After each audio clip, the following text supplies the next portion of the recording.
In 2015, I was forwarded a series of emails.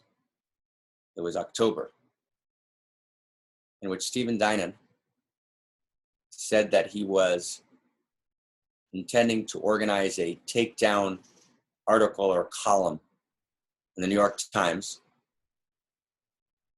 And what was clear was that this column was going to be the center of a strategy. I believe the word was a campaign. The word strategy is actually the word that was used to, quote, stop Marc Gafni in his tracks, to protect, quote, the world from Marc Gafni. I don't know Stephen Dinan. We met once in passing for about a minute. We have no relationship. He knows people who are close to me, women of great consciousness and integrity, who stand fiercely, always on the side of victims.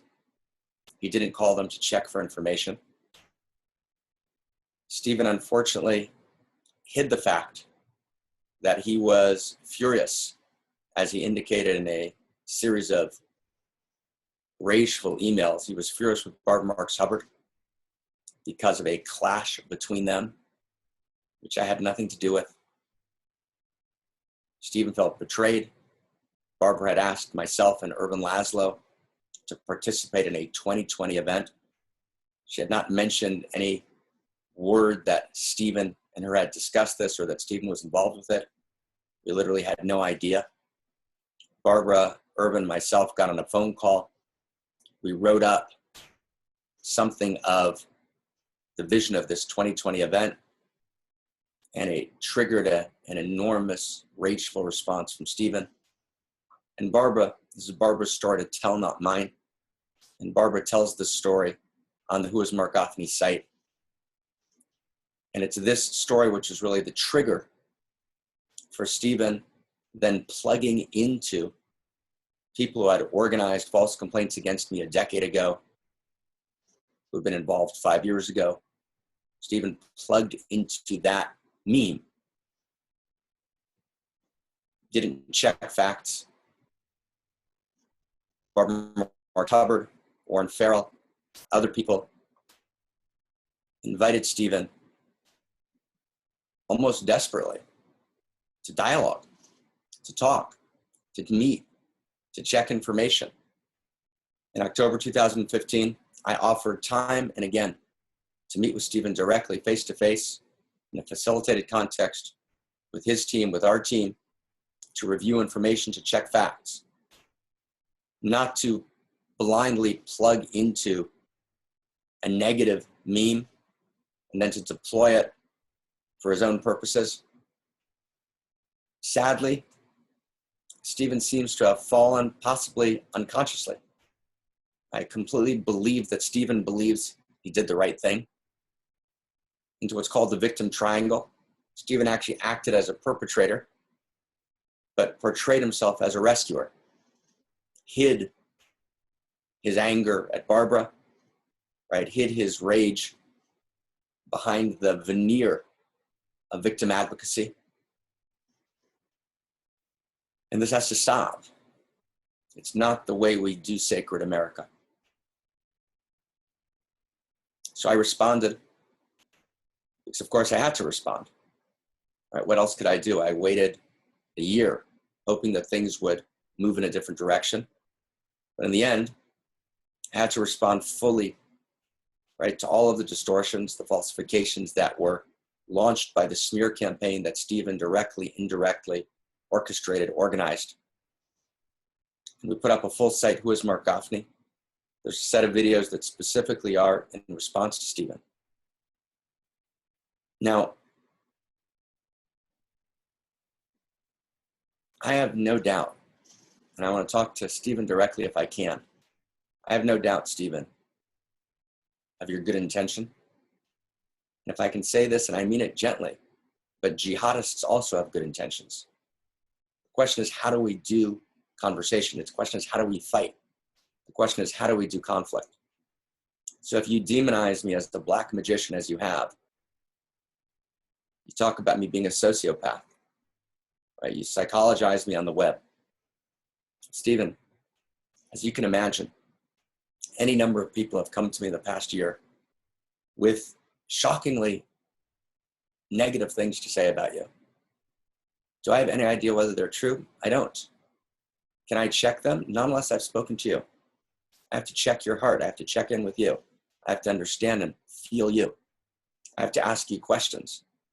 Otherwise, I just have third-person information. It's always got to be face-to-face. It's always got to be with fact-checking. That's what Sacred America is based on. It's based on fair process. It's not about using the web as a tool of activism, which becomes a tool of abuse. I have no doubt that you believe your intention was clear and pure. And I honor that. And I hope you have no doubt that I have no choice but to respond. What else can I do? You've attacked my essential character, my intention, my work, my children, my family, everyone that I love. You've caused several women to lose jobs, right, to have to change in midlife in ways that were devastating for them. You've caused to dozens and dozens of people in my circle significant pain and damage. So of course I have to respond the same way you would. And I'm ready to meet you at any time, right, to honor the principles of Sacred America, to honor the principles of nonviolent communication, to not hide behind the manufacturing of victims, calling people and encouraging this person to speak and that person to speak and giving them a demonized version of me, which can then plug into whatever their feeling of incompleteness is. It's easy to manufacture victims. And I wrote 4 short little essays, 4 videos on the illusion of where there's smoke, there's fire, on false pattern recognition, how the web can be used to collapse timelines.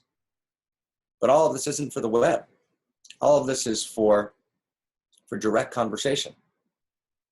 I mean, imagine, Stephen, what the world would look like if we would actually get together and sit in a room and talk to each other with witnesses, with sacred witnesses, record the conversation, have a public conversation, you and me, no one else, direct, not hiding behind other narratives. In any case, I honor you. I honor your work in the world. I honor the goodness of your intention. And I have to respond, and that's what I've done. The response is found, and I'm speaking now to any viewers. The response is found on whoismarcgafni.com. And I pray that we really can create sacred activism. We really can create sacred America. If we ask Palestinians and Israelis who have suffered so terribly at each other's hands, and I don't make a moral equivalence between the two. I think there are very deep narratives and storylines that need to be deconstructed there. But clearly people have suffered. Clearly both sides have suffered intensely. And we demand from Palestinians and Israelis truth and reconciliation. Is what the Shift Network's all about. It's about a higher way to live, a higher way to be, a higher way to interact, a higher way to do conflict. Because it's how we fight, which tells us how we love. So Stephen, what if you and I could actually do that? What if we could not talk it, but actually walk it together? So if I'm a black magician, which is what you've called me, you're going to listen to this post and it'll be black magic. You'll dismiss it as manipulation. There's no way I can find your heart. No way I can find your integrity. And of course, you have heart, you have integrity. And you can't find my heart, and you can't find my integrity, and I have heart, and I have integrity. So my invitation is to meet with an unguarded heart, with the intent of transformation, with the intent of sacred America.